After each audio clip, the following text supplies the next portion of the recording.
Čaute ľudia, vítajte pri pozeraní ďalšieho vlogu. Tentokrát to nebude OK, ale keďže máme leto, tak to bude samozrejme o oddychu. Balené máme, povinnosti sú spravené, môže sa ísť oddychovať. No a ešte si dáme také malé gastronomické okienko, samozrejme na cestu pripravené výborné rezníky, alebo ak chcete v angličtine risky.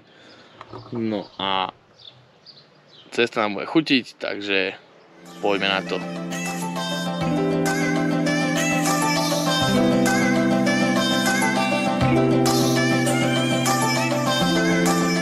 My sme sa vybrali po koľkých dňoch na prechádzku? Rátame. 3? No, prišli sme sem v pondelok. Aha, fakt, ja som si. Nič sme dokopy nenatočili, lebo ja som spal. As always. A dopadlo to vlastne tak, že včera sme chceli ísť von, ale Gabku bolela noha. Čiže sme tu 5. deň, nie 4. deň a ideme prvýkrát sa prejsť vonku. Ale my sa chodíme prechádzať, ale Áno. nie tak, vieš. Veď. Áno, je to tak. My denne, koľko sme spálili?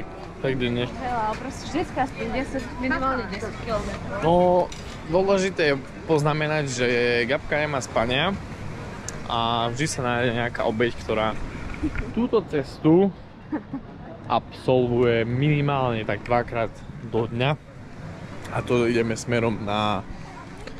Pomôž mi. Čaklie. Čaklie Dračnice. a Drašnice, ale smerom na Tučepy. Tam to absolvujem aj ja každý ráno. Nachádzame v Podgore, dámy a páni. Ten trip máme rozpúskaný na viacero destinácií. Prvá zastávka Podgora. Bol prvýkrát minulý rok s Gabkou. Taká sa musím fotiť. Tu všetci muži poznáme, že? Čím viac fotiek urobíme, tým lepšie, pretože stále ešte ho vyberať. No a čo by Lukáško neurobil pre svoj krásny vlog? Kde? Celý mokrý. Ochotný vliezť za vás do vody. Aby som priniesol ten autentický zážitok. Jak to tu je horká oddyvisko. Verím, že raz počas dovolenky si takto aj zacvičím. Aha, na konci logu vám poviem, ako táto tužba dopadla. Jak tu tie kalórie musia zhodiť. Dobrý poznatok. Ak máte sladkú krv, dajte si repelent, lebo čo smeješ? Sú myšlienky večera. To sme nevedeli. Lebo ja to poviem tak, že Gabka sa mi smeje, že ona nemá na sebe ani štípanec. To bude asi tým, že vždy sa ten komár alebo niečo tá háveť ulakomí na mňa. Čiže veľa repelentu a veľa hlbokých myšlienok na večer.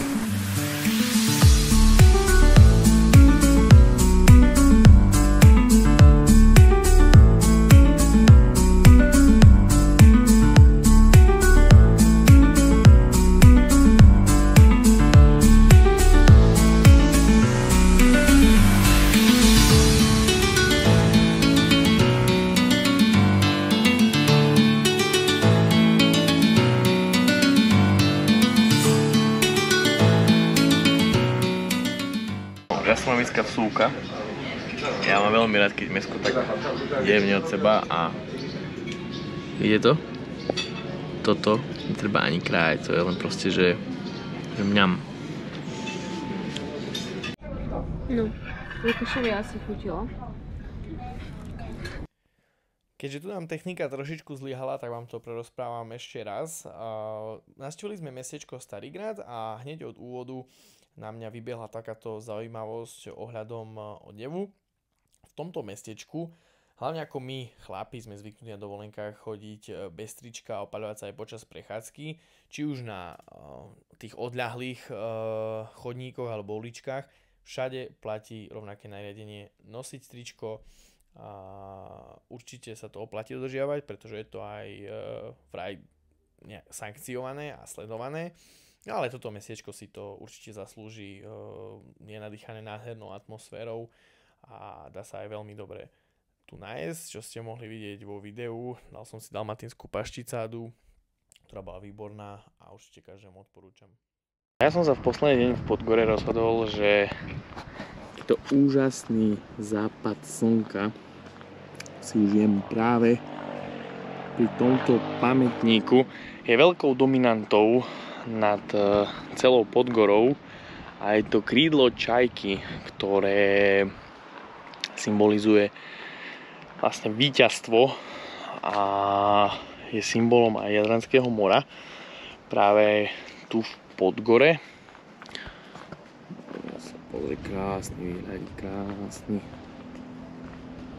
A tie západy slnka tu sú neuveriteľné. Krídlo je v nadmorskej výške 60 metrov nad morom, no a patrí medzi najvyššie stavby, čo sa týka Chorvátska. Možno takéto menšie okienko pre zaujímavosť a tento nádherný výhľad na Podgoru naozaj stojí za to.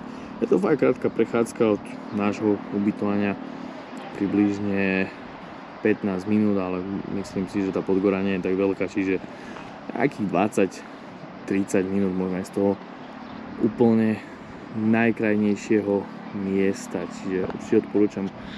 Čo ste v Podgore, príďte tu. Ja som tu bol aj na východe slnka ešte minulý rok, to som kameru nemal, čiže východy slnka sú taktiež magické. Tento rok sa mi to nepodarilo ani raz prísť ráno, nie že by som ráno nevstával, ale väčšinou ráno sme sa snažili venovať nejakému cvičeniu a málo čo som mal aj kamerou, poviem pravdu, so sebou, jedine keď fakt, že som išiel niekde na takéto zaujímavé miesta, tak snažil som sa ju mať so sebou a priniesť vám nejaké tie zaujímavosti, ale toto asi nepotrebuje veľký komentár povedať, posúďte sami.